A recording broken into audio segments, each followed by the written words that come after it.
اللہ نے مضمون کی تکمیل کے لیے وَوَصَّيْنَا الْإِنسَانَ بِوَالِدَيْهِ، اس سے پہلے سورہ عنکبوت میں آیا ہے وَوَصَّيْنَا الْإِنسَانَ بِوَالِدَيْهِ حُسْنًا، ہم نے انسان کو وصیت کی ہے والدین کے حق میں بھلائی کی، ایک سلوک کی۔ اچھا، والدین میں سے والدہ کا معاملہ والد کے مقابلے میں بہت بڑھ کر ہے۔ والد تو آپ کو معلوم ہے جو بھی ایک تعلق ہوا بیوی سے، اس کے بعد کا جو سارا معاملہ ہے وہ تو ماں کے پیٹ میں، ماں کا خون چوس کر وہ بچہ پل رہا ہے۔ حملتہ امہ وہنا علی وہن، اسے اٹھائے رکھا اس کی ماں نے کمزوری پر کمزوری جھیل کر، وفصالہ فی عامین، پھر 2 سال تک جوک کی طرح چمٹا رہا ہے اور اس کا دودھ پیتا رہا ہے، اس کی توانائی سک کرتا رہا۔ لہذا والدہ کا حق والد کے مقابلے میں ایک حدیث نبوی کی روح سے 3 گنا ہے۔ یہ بہت اہم نقطہ ہے۔ یہ ایک حدیث میں آتا ہے کہ ایک صحابی نے حضور سے پوچھا، حضور میرے حسن سلوک کا اولین مستحق کون ہے؟ فرمایا تیری ماں۔ کہا ان کے بعد؟ فرمایا تیری ماں۔ تیسری مرتبہ پوچھا، ان کے بعد؟ تیری ماں۔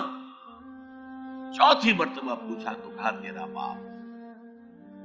گویا کہ والدہ کا حق، اس کی خدمت، اس کے ساتھ نرمی، کہیں اس کے دل کو ٹھیس نہ پہنچا دینا، اس لیے کہ بڑا سخت قسم کا نفسیاتی معاملہ ہوتا ہے۔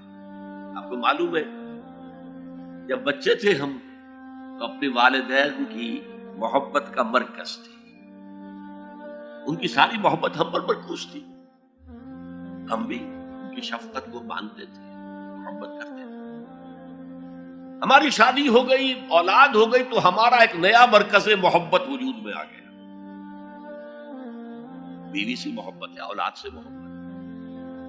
اب بوڑھے والدین کے اندر پیاس پیدا ہوئی محبت، یہی ہمارے ہاں ساس بہو کا جھگڑا جو ہے اس کی اصل بنیاد نفسیاتی ہے کہ ان کے دلوں میں پیاس ہے۔ اب اگر ان کی دلجوئی کی جائے، ان کو وقت دیا جائے، ان کے پاس بیٹھا جائے، ان کی باتیں سنی جائیں، تب تو ان کو کچھ نہ کچھ جو ہے تسکین ہوتی ہے، ورنہ ایک بڑا احساس محرومی شدید پیدا ہو جاتا ہے۔ یہی وجہ ہے کہ صرف 2 چیزیں ہیں جن کا محض دیکھنا تعظیم اور محبت کے ساتھ موجب ثواب ہے، عبادت ہے۔ خانہ کعبہ کو محض دیکھنا عبادت ہے، بیٹھ کر تعظیماً دیکھتے رہو، طواف بھی نہیں کر رہے، دیکھنا بھی عبادت، اور بوڑھے والدین کو محبت بھری نگاہ سے دیکھنا عبادت ہے۔ اب یہاں دیکھیے اللہ تعالیٰ کو جیسے کہ کہیں کسی جگہ پر فرمایا گیا ان اللہ لا یستحی من الحق، سورہ احزاب میں ہے کہ تمہارا طرز عمل نبی کے لیے تکلیف دہ تھا، لیکن نبی حیا کی وجہ سے تم سے کچھ کہہ نہیں سکتے۔ تو اللہ کو تو کوئی حیا جو ہے کسی حقیقت کو روک لینے پر آمادہ نہیں کر سکتی۔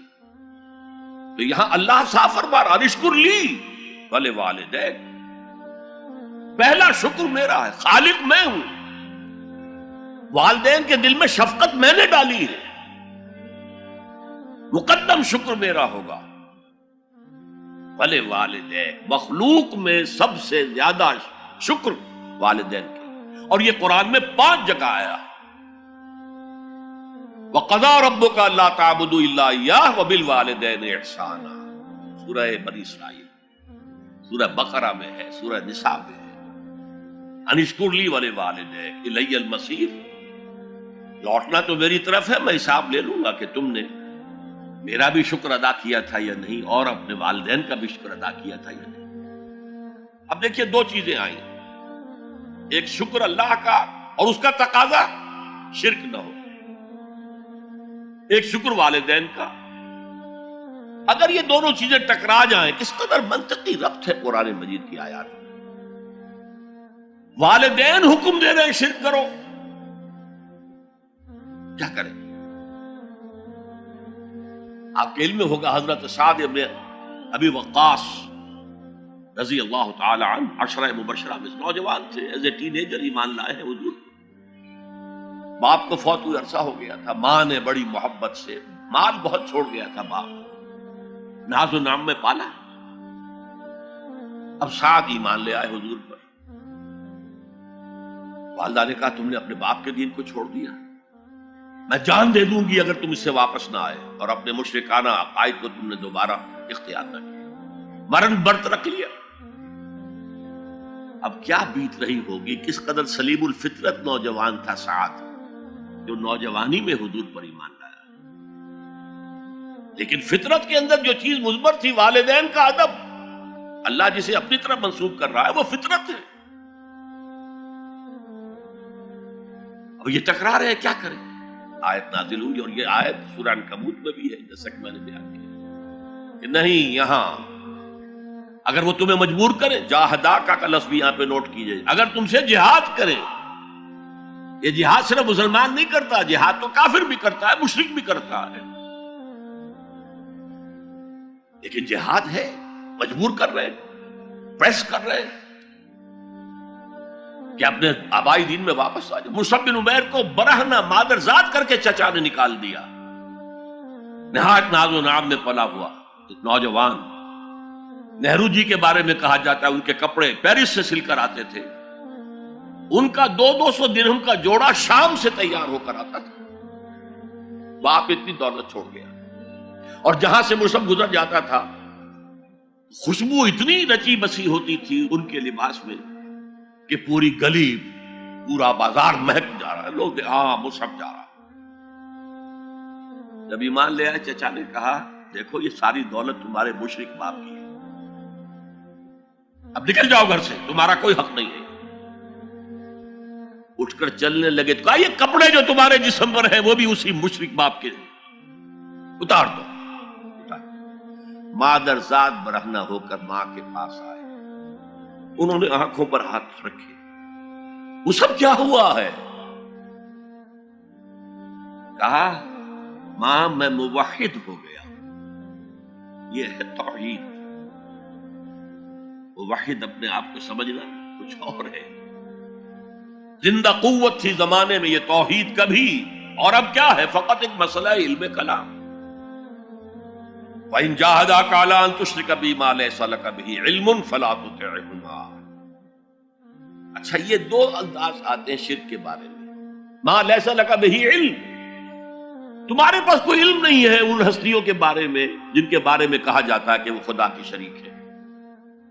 عقل جو ہے یہ عقل انسانی تسلیم نہیں کرتی، ایک ہی ارادہ ہے، ایک ہی سکیم ہے، ایک ہی حکمت ہے، ایک ہی پلان ہے جو پوری کائنات کو اپنے احاطے میں لیے ہوئے۔ یا کہا جاتا ہے ما لم ينزل به سلطانا، کسی ایسی ہستی کو شریک نہ کرو جس کے لیے اللہ نے کوئی سند نہیں اتاری۔ اللہ اگر کہتا میرے ساتھ یہ بھی شریک ہے تو ٹھیک ہے، ہم اللہ کو سجدہ کرتے ہیں، اس کو بھی کر دیتے ہیں، جیسے کہ حضور سے کہلوایا گیا ان کان للرحمن ولد فانا اول العابدین، اگر رحمان کا کوئی بیٹا ہوتا سب سے پہلے میں عبادت کرتا اس کی۔ کوئی نہیں ہے، نہ بیٹا ہے نہ بیٹی ہے۔ قل هو اللہ احد اللہ الصمد لم یلد ولم یولد ولم یکن له کفوا احد۔ تو فرمایا وَإِن جَاهَدَاكَ عَلَىٰ أَن تُشْرِكَ بِي مَا لَيْسَ لَكَ بِهِ عِلْمٌ فَلَا تُطِعْهُمَا۔ لیکن یہی توازن دیکھیے، یہ صرف اللہ کے کلام میں ہو سکتا ہے، یہ نہیں کہ پھر ان کو دفاع کرو، ان سے کوئی تعلق نہ رکھو، نہیں۔ صاحبهما فی الدنیا معروفا، ان کا کہنا تو مت مانو اس معاملے میں، اللہ کا حق احق ہے، بالا تر ہے، لیکن ان کے ساتھ دنیا میں رہو معروف طریقے سے، ان کے حقوق ادا کرو، چاہے مشرک ہے والدین، چاہے کافر ہے والدین، ان کی خدمت تمہارے ذمے ہے، ان کی ضروریات پورا کرنا تمہارے ذمے ہے اپنے مقدرت کے مطابق۔ صاحبہما فی الدنیا معروفا، اور واتبع سبیل من اناب الی، پیروی والدین کی ضروری نہیں ہے، اطاعت والدین کی لازمی نہیں ہے۔ لا طاعت لمخلوق فی معصیت الخالق، کسی مخلوق کی اطاعت نہیں کی جا سکتی اگر اس سے خالق کی معصیت لازم آ رہی، تو والدین کے لیے بھی ہے، اطاعت مطلق نہیں ہے، پیروی ان کی ضروری نہیں ہے، پیروی اس کی کرو جس نے اپنا رخ میری طرف کر لیا۔ ابھی اللہ کا کلام چل رہا ہے، درمیان میں جو آیا ہے، اتباع اس کی، دیکھو کون ہے جس نے اپنا رخ میری طرف کر لیا ہے، پیروی اس کی کرو، والدین کی نہیں۔ اسی لیے سورہ بقرہ کے تیسرے رکوع کی پہلی آیت جہاں حضور کی دعوت کا بیان ہے، وہ کیا ہے؟ یا ایھا الناس اعبدوا ربکم الذی خلقکم والذین من قبلکم لعلکم تتقون۔ اے لوگو، عبادت کرو، بندگی اختیار کرو، پرستش کرو اپنے اس رب کی جس نے تمہیں پیدا کیا، تم سے پہلوں کو بھی پیدا کیا۔ تمہارے آباء و اجداد بھی تو اسی کی مخلوق تھے، جیسے تم سے خطا ہو سکتی ان سے بھی ہو سکتی تھی، لہذا یہ دلیل نہیں۔ وہ کہتے کہ ما وجدنا علیہ آباءنا، ہم تو اسی کی پیروی کریں گا جس میں ہم نے اپنے آباء و اجداد کو پایا ہے۔ تو آباء و اجداد کی پیروی ضروری نہیں ہے۔ واتبع سبیل من اناب الی ثم الی مرجعکم، پھر میری ہی طرح تم سب کو لوٹنا ہے۔ فانبئکم بما کنتم تعملون، پھر میں گنتی کر کر کے نبا، تنبیہ، پوری طرح بتا دینا، آگاہ کر دینا۔ ایک تنبیہ ہے، وارن کرنا، ایک تنبیہ ہے، یہ ہے خبر دے دینا پوری طریقے سے، وضاحت کے ساتھ، نبا سے ہے۔ فَأُنَبِّئُكُم بِمَا كُنتُمْ تَعْمَلُونَ، جو کچھ کے عمل تم